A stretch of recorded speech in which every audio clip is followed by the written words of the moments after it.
কি মশাই,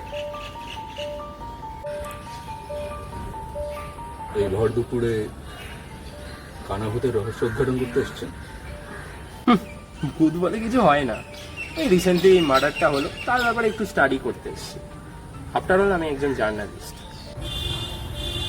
মার্ডার মানে আপনি বিশ্বাস করেন না যে কানাভূত ভিকটিমের চোখ দুটো উপড়ে নিয়েছিল? আমার ধারণা কোনো ধারালো অস্ত্র দিয়ে ওনার চোখ দুটো উপড়ে নেওয়া হয়েছে।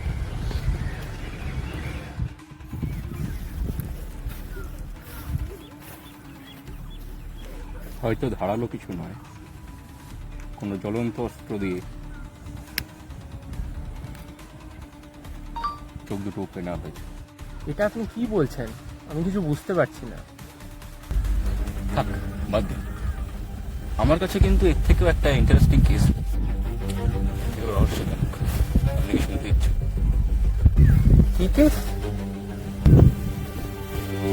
অগ্নিবেশ চ্যাটার্জির নাম শুনেছেন? হ্যাঁ হ্যাঁ, ওই সমাজসেবী লোকটি তো, যার ওই হসপিটাল আছে আরোগ্য সদন। হ্যাঁ, ওই সমাজসেবী অগ্নিবেশ চ্যাটার্জি, ওনার ওই আরোগ্য সদন হসপিটালের নিচেই রয়েছে পশ্চিমবঙ্গের সব থেকে বড় ড্রাগ এম্পায়ার। আর অগ্নিবেশ চ্যাটার্জি হচ্ছে আমাদের পশ্চিমবঙ্গের সব থেকে বড় ড্রাগ লর্ড। আমার কাছে এই কেসের সমস্ত রিপোর্ট রয়েছে, আপনি যদি চান আমি সেগুলো আপনার হাতে দিতে পারি।